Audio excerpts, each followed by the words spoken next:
Assalamualaikum sahabat semua. Ini nih Bu Dokter nih, aduh ngoceh mulu nih.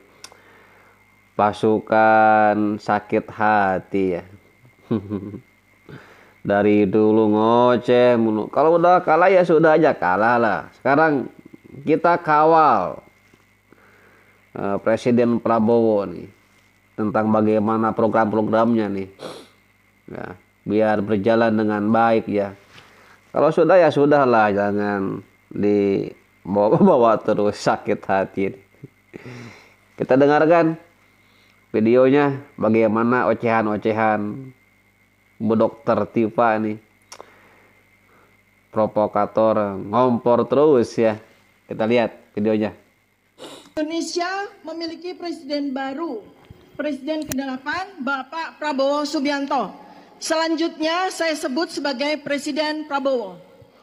Sosok seorang pemimpin yang sesungguhnya ditunggu sejak 10 tahun yang lalu.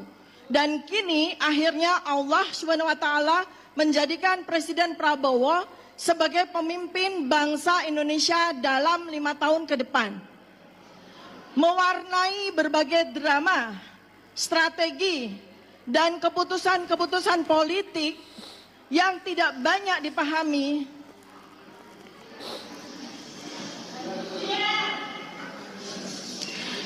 dan karenanya menghasilkan kekecewaan karena ketidakmengertian dan berbagai pengorbanan, termasuk pertaruhan harga diri yang dilakukan untuk memuluskan jalan menuju jabatan presiden, termasuk harus tunduk selama 5 tahun berdamai dengan pemimpin zalim untuk menuju kursi presidensi. Akhirnya cita-cita Presiden Prabowo terwujud. Para pendukung Presiden Prabowo 5 tahun ini merasa dipecundangi, dihianati, dibuat sakit hati dengan keputusan Presiden Prabowo masuk kabinet, menjadi menterinya, pembantunya, seorang penguasa zalim, pembohong, penipu, dan pengutang terbanyak sepanjang sejarah Republik ini, termasuk menggandeng seorang yang sama sekali tidak kapabel, anak dari si penguasa zalim, pembohong, dan penipu. Dalam 8 bulan ini,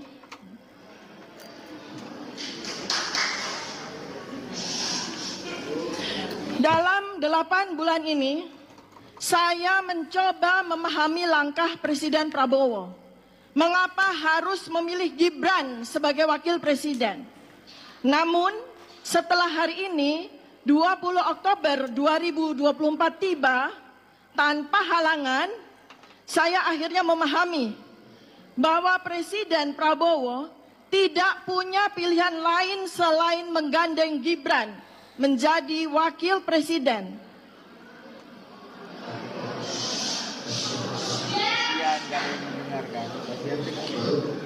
Untuk memastikan dukungan penuh si penguasa zalim mengucurkan dan menggelontorkan dana kampanye dan backup pihak-pihak termasuk lembaga-lembaga terkait dengan pemilihan presiden apabila Presiden Prabowo menjadikan anaknya sebagai wakil presiden.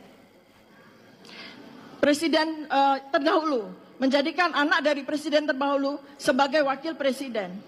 Ternyata Tuhan Allah SWT memiliki rencananya sendiri. Wa makaru wa makarallah berlaku dalam sebulan ini.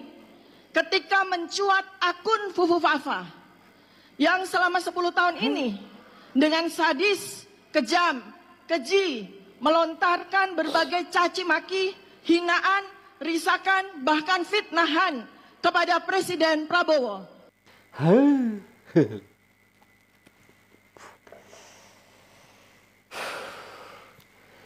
Sudahlah Bu, jangan terlalu ngoceh sana sini, penguasa jolim apalah. Kita sudah merasakan bagaimana Jokowi memimpin dengan baik di Indonesia ini. Sudah ya, masalah Pupu Papa Gibran itu sudahlah, jangan diangkat-angkat. Prabowo sudah legowo, dia sudah menerima, itu masa lampau. Tidak perlu diungkit-ungkit, dibahas-bahas lagi. Sekarang bagaimana kita menuju Indonesia emas? Bagaimana kita memperbaiki Indonesia ini? Kita kawal Prabowo dalam memimpin Indonesia. Ya begitu. Jangan membahas-bahas yang sudah. Sakit hati ditinggalkan oleh Prabowo. Ikut dalam barisan kabinet. Aduh. Mereka mengusung Anies, si Abah ternyata kalah. Lebih sakit hati lagi mereka. Aduh. Ya. Siapkan Anies untuk masa depan. Siapkan strateginya. Biar menang nanti tahun 2029 melawan calon presiden yang lain. Begitulah. Ya. Janganlah pakai ayat suci Al-Quran wa makaru wa makarullah. Apa-apaan itu. Aduh. Begitulah kelompok mereka, selalu provokasi selalu. Kita kawal Presiden Prabowo memimpin Indonesia menjadi lebih baik. Kita doakan kepada mantan presiden Bapak Jokowi. Berterima kasih.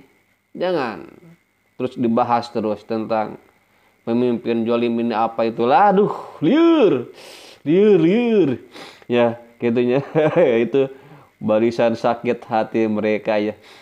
Aduh, sakit hati. Mereka kecewa bagaimana pintarnya Gibran. Aduh, ternyata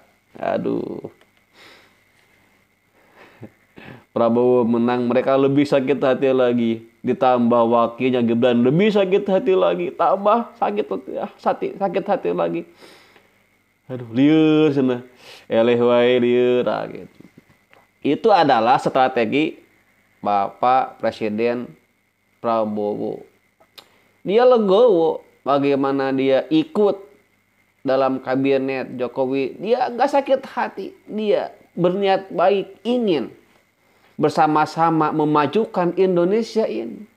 Sekarang lihat bagaimana Prabowo menggait Cak Imin sebagai lawan cawapres kemarin. Menggait lawan-lawan politiknya. Mencoba untuk memajukan Indonesia. Kita lawannya sudah kita bertengkar, kita bertarung. Beres pertarungan. Sudah, kita damai lagi lah. Jangan terus sakit hati ya. Itu tidak baik untuk mental kesehatan kita ya. Menyimpan rasa dendam, menyimpan sakit hati. Aduh, udahlah, bebaskan. Jangan masuk hati. Jangan dimasukin ke hati.